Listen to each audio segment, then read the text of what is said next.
Retornando ao último bloco do programa Na Boca do Povo com o presidente da Assembleia Legislativa de Santa Catarina, deputado Gelson Melício.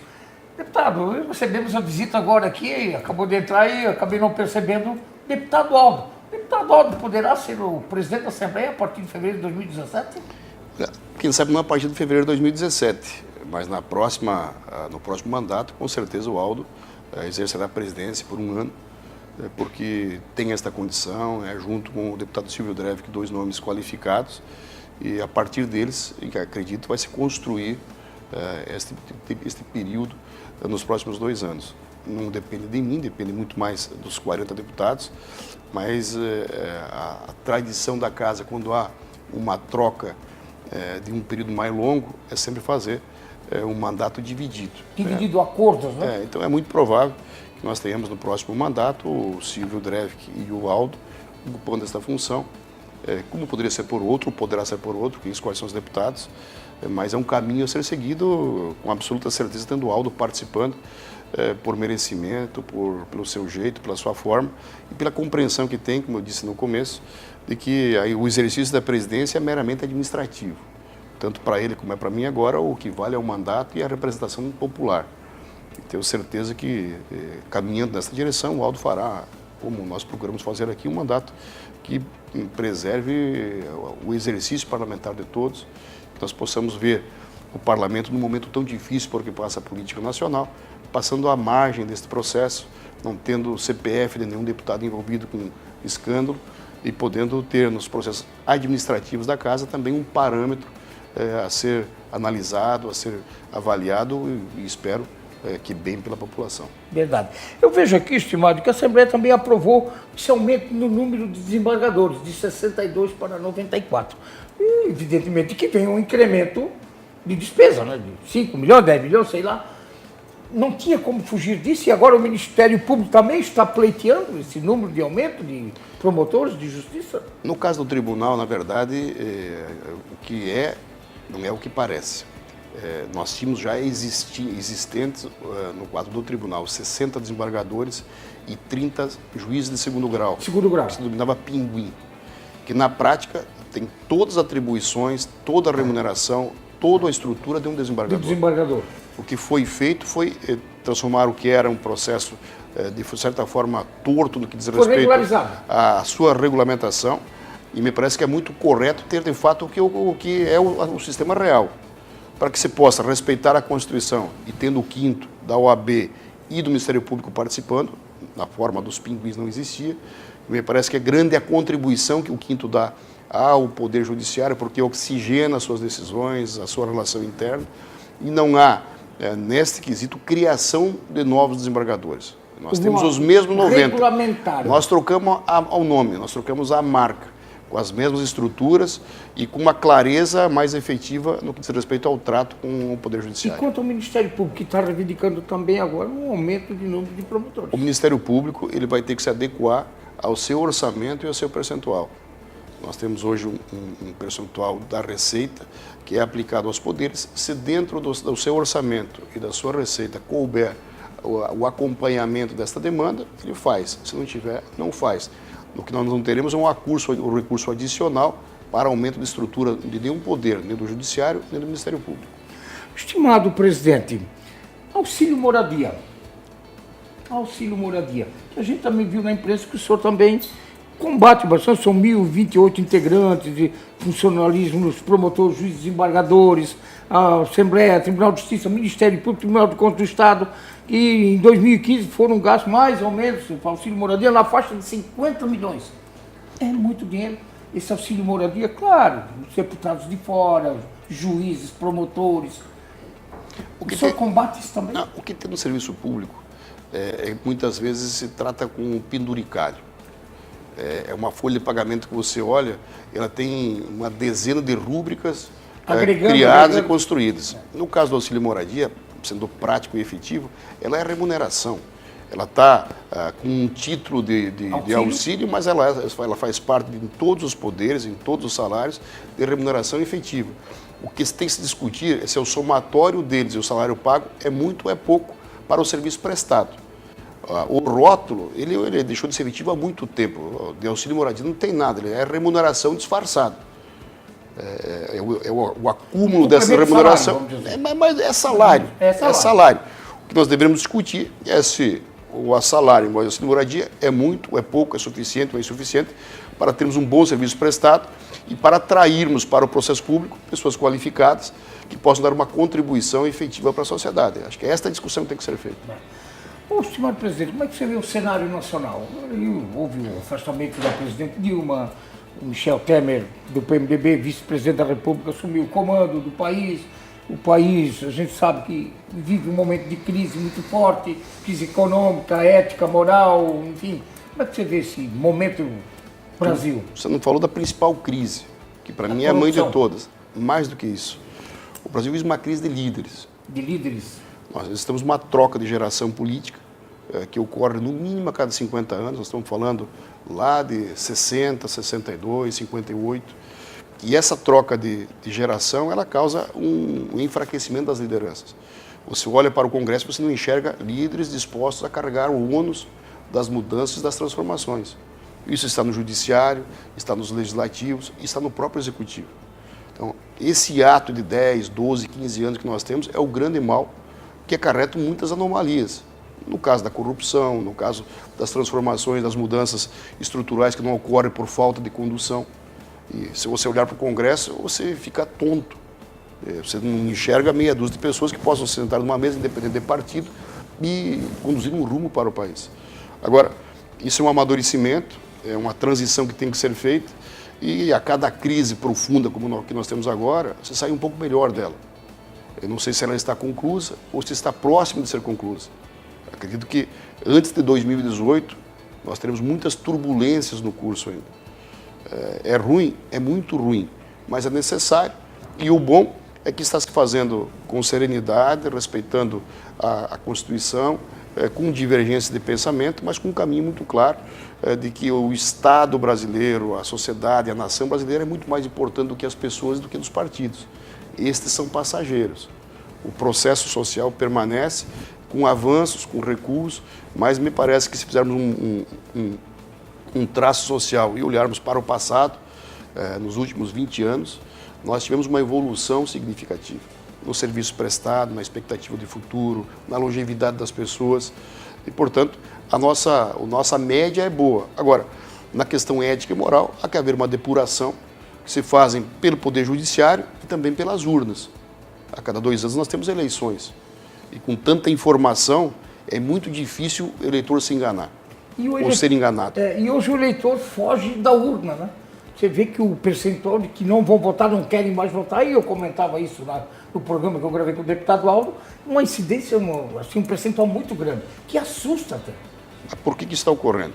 Que nós temos uma legislação arcaica, que na última reforma piorou muito o processo, que vai contra a necessidade maior do Brasil, que é ter novos quadros do processo político.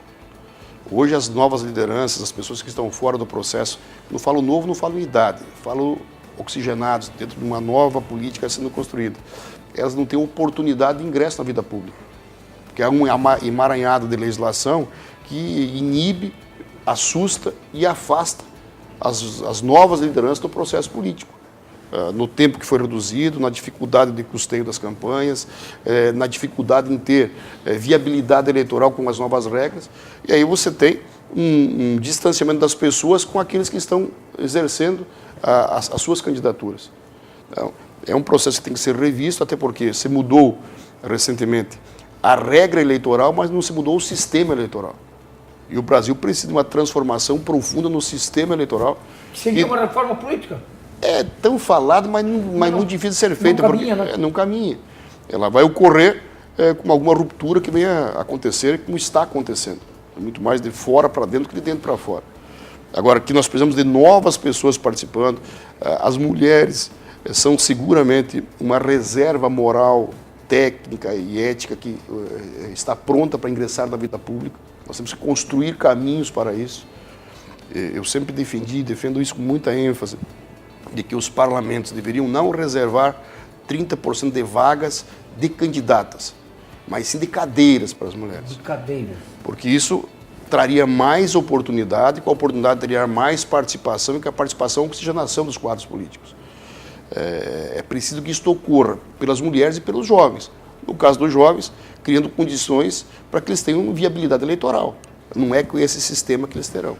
Porque hoje a gente percebe que nas eleições o preenchimento desse 30%, a mulher dá o nome para preencher, mas não tem a cadeira, o que você falou. É que, na verdade, é muito difícil, a participação das mulheres é novo. Você faz lá da eleição de vereador e vai chegar aqui no parlamento. Então, e poder acelerar este processo é só com uma legislação agressiva. Pode ser por um período, mas enquanto nós não tivermos um número de cadeiras reservadas, nós vamos ter menos de 10% de participação nos mandatos, quando deveria ser no mínimo 30%. O bom era que fosse 50%. Previdência parlamentar, você também trabalha isso? Nós não temos. Não tem, porque o deputado sai meio desamparado também quando...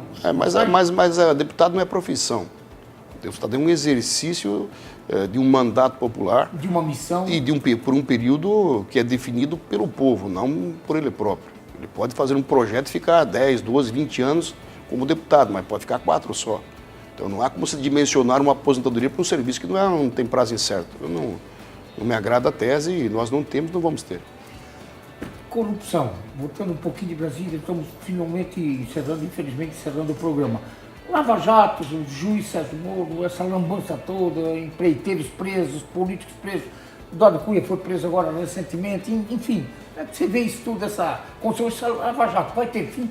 Você vê uma luz no fim do túnel? Não, fim vai ter. Quando é que nós temos que aguardar para definir? É muito extenso o processo. Há também que ter que ser compreendido que, junto com a questão da corrupção existente, havia também um processo eleitoral todo ele deformado ao longo de 30, 40, 50 anos, com regras eleitorais escritas e não escritas, que muitas vezes induziam a equívocos e a erros. Nós temos neste processo bandidos e mal orientados, e pessoas que devem e outras que não devem. Então, fazer o filtro disso tudo e evoluirmos para melhorarmos é um crescimento e há que ter paciência e esperar que a natureza faça o filtro. Uma parte pela justiça, outra parte pela natureza e a grande delas pelo eleitor. A cada 2 anos. Muito se pergunta, e eu vou fazer a mesma pergunta para você. O senhor consegue ver Luiz Inácio Lula da Silva, Lula, que segundo a imprensa brasileira o coloca como o arquiteto desses crimes todos no governo do Partido dos Trabalhadores, evidentemente que aliado a muitos outros partidos? Você vê essa figura presa? Olha, eu tenho muito respeito à biografia do ex-presidente Lula e ao que significou o seu mandato, especialmente para as camadas sociais mais pobres do Brasil. Agora, nós temos que permitir que a justiça, com muita serenidade e muita transparência, faça a sua parte, sem assodamento e sem pressa. Até porque ninguém é maior do que a lei e maior do que o que deve ser feito de certo e de errado. Agora, pré-julgar, ou mesmo num ambiente tão conturbado como hoje, fazer um julgamento precipitado ou no calor das denúncias, não me parece que seja bom para a democracia. Eu torço sinceramente para que isso não ocorra, que você tenha um grande equívoco ocorrido. Agora, se errou, se comprometeu, se cometeu dano além do que devia, além do que a lei permite, aí vale para ele como vale para qualquer cidadão brasileiro. Tomara que no final possam se separar os equívocos dos crimes, que são coisas diferentes, e que tenhamos uma biografia tão importante para o Brasil como foi a do presidente Lula preservada. Não sendo possível, como eu disse, as pessoas são passageiras e as instituições são perenes, a nação é perene. Isso o tempo vai dizer, e o processo legal bem feito, com transparência e com as instâncias sendo respeitadas a cada uma e ao seu tempo, sem estar afoitas e afeitas às pressões, muitas vezes, do momento. Estimado, o nosso tempo, infelizmente, queria agradecer muito a disponibilidade de a gente poder vir aqui, ser tão bem recebido na Casa do Povo, Assembleia, Gabinete de Deputado Alto, fomos lá no Centro Administrativo com o vice-governador Eduardo Pinho Moreira, voltamos aqui para gravar o programa Na Boca do Povo com o presidente, deputado Gelson Benício, e eu vou encerrar, deixar bem à vontade para você fazer as considerações, para fazer uma pergunta antes disso. O poder lhe fascina? Não é a questão do poder. O que nos fascina é o processo de envolvimento com as pessoas, é esse ambiente muito evolutivo, muito dinâmico, de muitas mutações, com muita rapidez. E também para quem gosta de servir, de estar ligado às pessoas, e eu faço isso com missão, com uma verdadeira vocação. Até porque, para quem está aqui no parlamento, tem alguma habilidade que lhe permitiria, em outra atividade, também ser bem sucedido. É muito difícil o filtro para chegar até aqui. Agora, quem está aqui trabalha muito, como nós trabalhamos, como eu trabalho, como o Aldo trabalha, como o Jailson, que chegou agora que trabalhou no período que aqui esteve, faz quem gosta, faz quem tem vocação. Eu sempre digo que a função de um parlamentar que trabalha como nós trabalhamos é como motorista de caminhão. Você entrega uma carga e já imediatamente pega outra. Não tem tempo para estar em casa, não tem férias, não tem o final de semana para ficar com a família. Você faz um exercício de uma atividade com prazer, sem peso, porque se nós formos fazer conta de trabalho, ninguém aguenta. Você trabalha 14, 15 horas por dia, os 7 dias da semana. Isso é real. Para quem quiser, tem vida longa no processo e que fizer com gosto. Então, eu gosto do que faço e espero ficar o tempo que a sociedade entender que eu contribuo com ela. Tá bom. Muito obrigado. Gostaria que fizesse as considerações suas. RBA TV, Alto Vale do Itajaí, do Grupo Mirador, completa 18 anos agora em dezembro, 8 de dezembro, que veio para o desenvolvimento também de toda a região do Alto Vale, do Planalto Serrano, parte do Planalto Serrano, Tarsilo Costa, também parte do Maidivalo na cidade de Apiúna. Fique bem à vontade, presidente. Estamos muito prazerosos por estar aqui, poder conversar com o senhor sobre as atividades da Assembleia Legislativa. A RBE é um modelo de Santa Catarina, é um case de Santa Catarina, que assim como nós temos a distribuição das questões populacionais, econômicas, também nos grandes veículos, há aqueles que constroem os seus nichos regionais de uma forma muito forte e com muito trabalho, que é o caso da RBA, que presta um grande serviço com espaço, com tempo, uma região importante como a Alto Vale. E nós podemos participar, debater, discutir, termos um canal com as pessoas, é extremamente importante, e quero desde já agradecer à direção, aos colaboradores, para que possamos, em outras oportunidades, conversarmos e construirmos este ambiente em Santa Catarina, que é um ambiente de crescimento e de construção. Obrigado. Que Deus te proteja, dê muita saúde. Até o próximo sábado. RBA TV daqui é para você.